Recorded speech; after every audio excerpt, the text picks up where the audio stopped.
cuáles son las páginas del libro que van a venir para el segundo parcial. Entonces, estamos evaluando del programa oficial la segunda y tercera unidad y del texto que nos sirve de guía de la página 106 a la página 184. Hoy estaríamos dándole tratamiento a la última parte de la concurrencia de los derechos reales. Realmente solo nos quedaron dos figuras.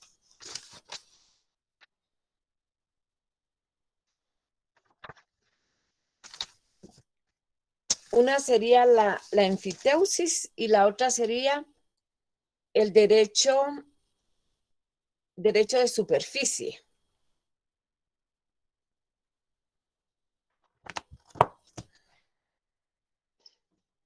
Entonces,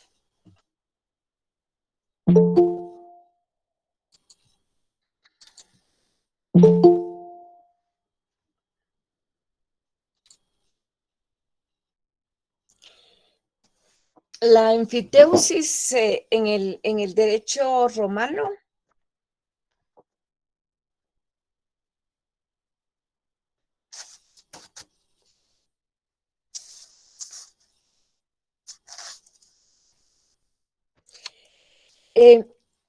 consiste en el más amplio disfrute de un fondo ajeno e implicaba en el titular de dicho derecho, llamado enfiteuta, el cumplimiento de ciertas obligaciones con el dueño de la finca. Pero las facultades que se le daban al enfiteuta eran tan amplias que prácticamente se consideraba como si fuese un propietario. Y entonces, al derecho que utilizaba el enfiteuta o que ostentaba el enfiteuta se le llamaba dominio útil. Y el dominio que ejercía sobre el bien el propietario del fondo o de la finca se le llamaba dominio directo. Es decir, que hay dominio directo y dominio útil. Esta figura data del año 48 después de Cristo. Fue reconocido como un derecho real autónomo por constitución del emperador Lenón y fue recogido más adelante en el Código de Justiniano. El enfiteuta tenía derechos importantísimos, como por ejemplo, adquiría los frutos de la finca por simple separación, como si fuese propietario. Podía cambiar el cultivo del fondo y dándole un destino diferente a la finca o al fondo o al terreno. Es decir, que si un año quería, cultivaba trigo, otra vez podía cultivar cualquier otra cosa en el terreno, porque podía cambiar el cultivo a voluntad. Podía también conceder derecho de usufructo sobre el fondo que él tenía como enfiteuta. No era el propietario y sin embargo le podía conceder usufructo sobre el bien a otra persona. También él podía constituir servidumbre sobre el terreno y gravar su derecho por actos intervivos, es decir, por un contrato entre dos personas vivas o mortis causa que tuviese efecto hasta la muerte del enfiteuta. Entonces, como ven ustedes, las facultades que tenía el enfiteuta eran unas propiedades tan amplias que se le consideraba como un derecho de propiedad. Ahora, el enfiteuta también tenía ciertas obligaciones, como por ejemplo, pagarle una renta convenida al dueño de la finca y que generalmente se dice de un canon porque se paga solo una vez cada año. Luego también tenía como obligación mantener la finca en muy buen estado. Tenía que pagar los impuestos del inmueble.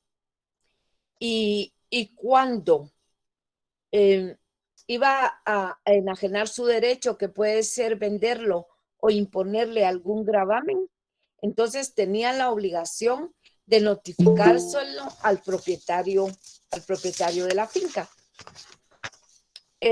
Luego, la enfiteusis era un derecho que podía terminarse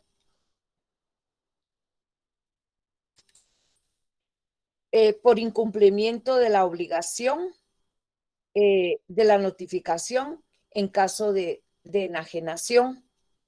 También podía ser extinguido la enfiteusis por la falta del pago de ese canon anual o de los impuestos durante 3 años.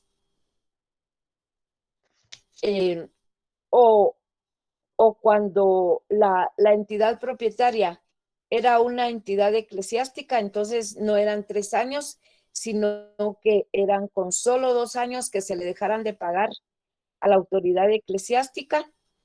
Entonces ya era un motivo para poder ponerle fin a la enfiteusis.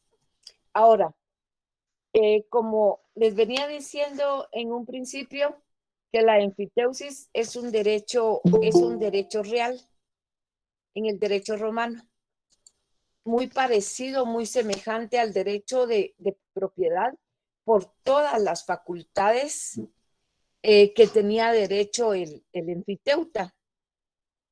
Podríamos decir que era hasta más amplio que el usufructo, cuando de por sí el derecho de usufructo, que es un derecho real, cercena drásticamente y mengua y debilita al derecho de propiedad. Y hasta que se termina el usufructo, hasta entonces la propiedad recobra todas sus propiedades y el propietario de la finca recobra también todas las facultades que da el derecho de propiedad. Por eso decimos entonces que la enfiteusis era un derecho amplísimo. Pero excuso decirles que los derechos reales pues son derechos limitados en números. Recordarán ustedes que dijimos que los derechos reales son unos derechos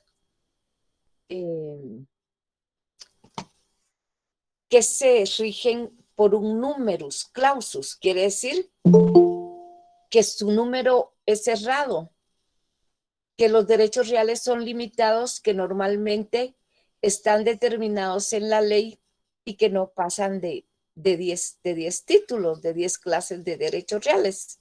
Mientras se recuerdan que los derechos personales son en cantidad, en número abierto, según la voluntad de los contratantes, solamente respetando las leyes que lo prohíben o las buenas costumbres por las que no se puede hacer determinado contrato.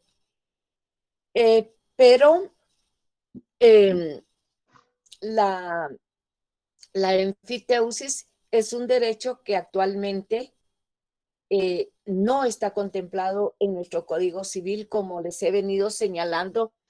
En el Código Civil, todas las instituciones que hemos estado viendo están reguladas en el Código Civil en cuanto a los derechos reales, que es la última parte del contenido que hemos estado estudiando, pues están acá reguladas. Sin embargo, la enfiteusis no está regulada, pero sí puede efectuarse, sí tiene lugar una figura con esas características, pero solamente por medio de, de un contrato y que sería un contrato que le llamamos atípico, porque no es un contrato de los conocidos en el Código Civil ni en el Código de Derecho Mercantil, pero sin embargo, de acuerdo con la voluntad de las partes, dos personas pueden convenir en un contrato de arrendamiento de una finca con todas esas características que tiene el derecho real de enfiteusis.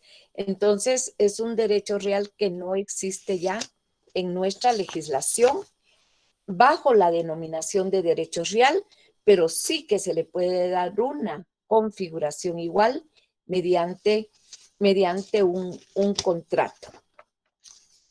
Quisiera saber si hasta acá está clara la enfiteusis o si alguien quiere preguntar algo al respecto, con muchísimo gusto, antes de pasar al derecho de superficie.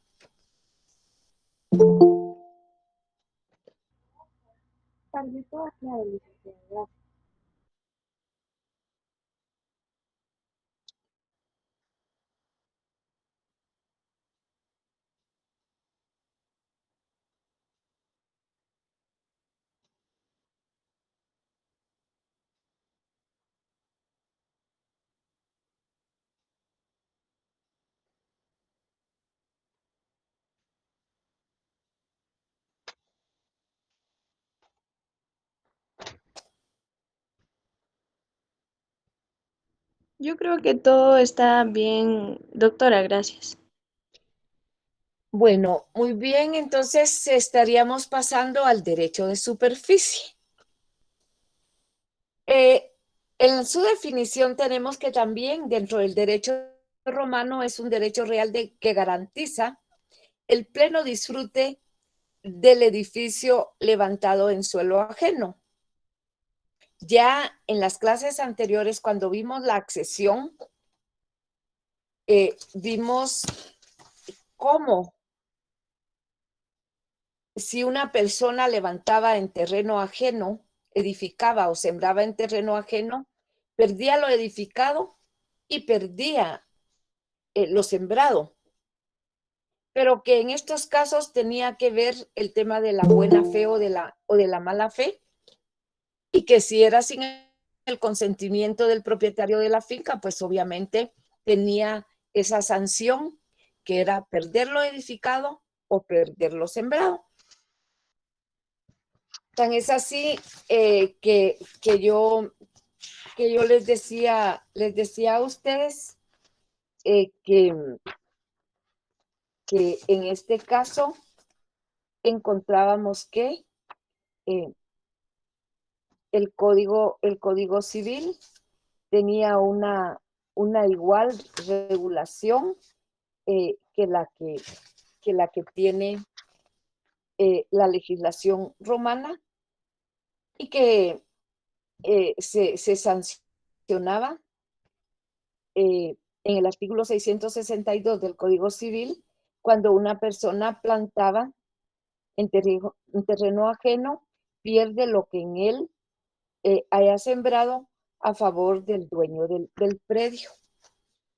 Pero no pasa esto cuando se constituye un derecho de superficie, que es un derecho real, como lo dice su definición, que garantiza el pleno disfrute del edificio levantado en suelo ajeno. Entonces, eh, en la época antigua y clásica, el dueño de un fundo o de un fundo es un terreno, es una finca, es dueño por accesión también, dueño de todo lo que se planta o se construye en ese edificio, en ese terreno, perdón. Pero las facultades concedidas a favor del superficiario, eh, que, que el superficiario es la persona que no es dueña del terreno, entonces constituía un derecho de crédito y que estaba bien protegido por acciones de carácter personal que nacían de los contratos, ejercitables contra, ya fuera el propietario concedente o contra sus herederos. Precisamente de allí derivó que el derecho de superficie, como la enfiteusis, finalmente en el derecho moderno no son considerados como derechos reales, pero sí se les puede dar la configuración de un contrato. Y por eso es que todavía en la última etapa del derecho romano, a pesar de ser un derecho real al principio, después se concedieron acciones personales como las que se conceden a los conflictos o las reclamaciones derivadas de una relación contractual. Entonces, en el derecho justinianeo se le concedió al superficiario una acción también in rem y se configura el derecho de superficie como un derecho real, directamente ejercitado sobre la cosa y que podía ser defendible erga omnes, que significa oponible a todos, y que también es de carácter transmisible el derecho de superficie. Entonces, la constitución de un derecho real de superficie se podía producir por medio de un acuerdo entre las partes, por disposición de última voluntad en un testamento o porque un juez hacía esa adjudicación a determinada persona en juicio, y también podía hacerse por el transcurso del tiempo de una persona que ya hacía muchos años que estaba sembrando en ese lugar o o había pasado mucho tiempo en que una persona también había edificado en ese lugar y entonces se beneficiaba por la usucapia. El superficiario tenía ciertas obligaciones. El superficiario es la persona que no es propietaria del terreno, la que se está beneficiando y que está edificando o que está plantando en un terreno. Ese es el superficiario. Entonces tenía que pagar una pensión anual o la entrega de una cantidad única al momento de constituirse el derecho real de superficie. Entonces, lo cual le garantizaba el beneficio completo, el gozo pleno del edificio. También podía transmitir su derecho sin la voluntad del propietario de la finca y no había necesidad de notificarlo, como en el caso de la enfiteusis. Y podía transmitir su derecho también por acto entre vivos, una convención con otra persona, o también podía hacerlo mortis causa, que puede ser con efecto hasta que el superficiario muriese. Y entonces también goza de la protección interdictal y de acciones reales, y también goza de la acción confesoria. ¿Se recuerdan que también se gozaba de la acción confesoria en otros casos de derechos reales? ¿Cuándo se terminaba o se extinguía el derecho de superficie? Bueno, pues podía ser por destrucción total del terreno, de la finca, porque se transformara la finca en un bien extracomercio. Por ejemplo, si lo adquiría el Estado romano, entonces se convertía en un bien extracomercio, o por disposición de la ley determinaba que iba a ser para uso público y entonces ahí ya no había chance. También por confusión. Por confusión es cuando el propietario de la finca adquiere también el derecho de superficie. Entonces ahí se consolida, se confunde y ya no tiene sentido que exista un derecho de superficie y ya deja de existir porque el propietario de la finca también se convierte en superficiario.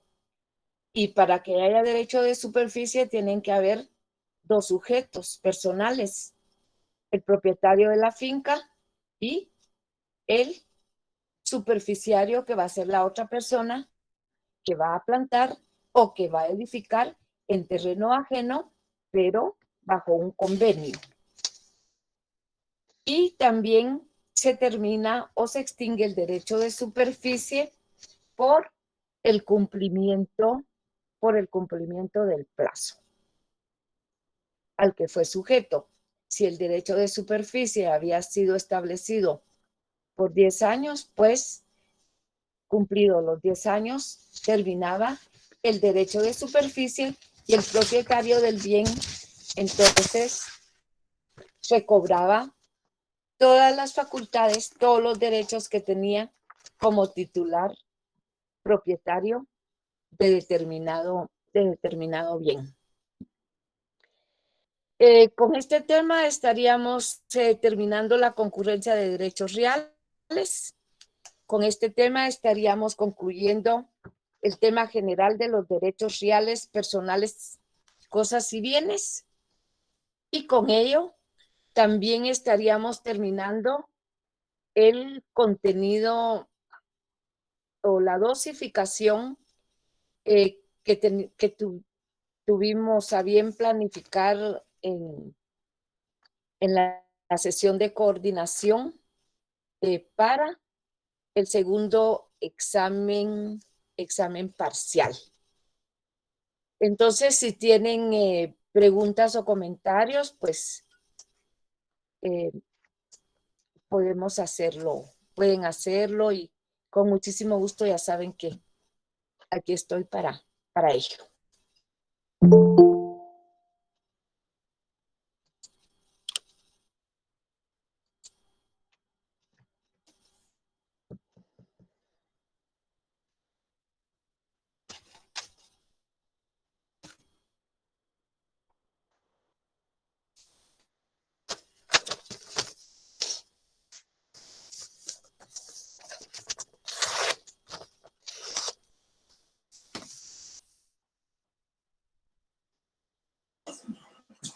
De mi parte todo bien, Lick, gracias. Gracias, Roselyn.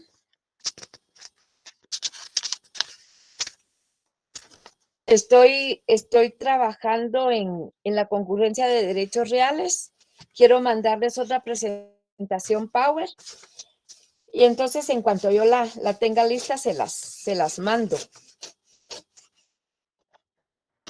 Gracias, licenciada. Mil gracias, licenciada. Gracias, licenciada. Por mi parte también todo claro. Ahí estaríamos. No quiero principiar hoy el tema del segundo parcial, que en la próxima clase que tengamos, pues ya iniciaríamos la persona. Estaríamos, vamos a ver, estaríamos en la página 185, iniciando las personas, que equivale a iniciar la cuarta unidad del programa oficial. Y la cuarta y la quinta unidad sería la evaluación para examen final, que abarca entonces de la página 185 y sin incluir la bibliografía, estaríamos hasta la 285. 185 a 285 para examen final. Eso lo estaríamos principiando hasta en la próxima clase que tuviéramos. Ahorita los estaría dejando yo hasta acá. Licenciada, una pregunta. Adelante. El examen sí viene de la página 116 a la página 184, perdón, 183. 106 a la 184. 106. 106 a la 184, que equivale a la unidad 2 y 3 del programa oficial, y en el texto que nos está sirviendo de guía, de la 106 a la 184. Muy amable, licenciada. Ahí estaríamos, correcto. Ujú.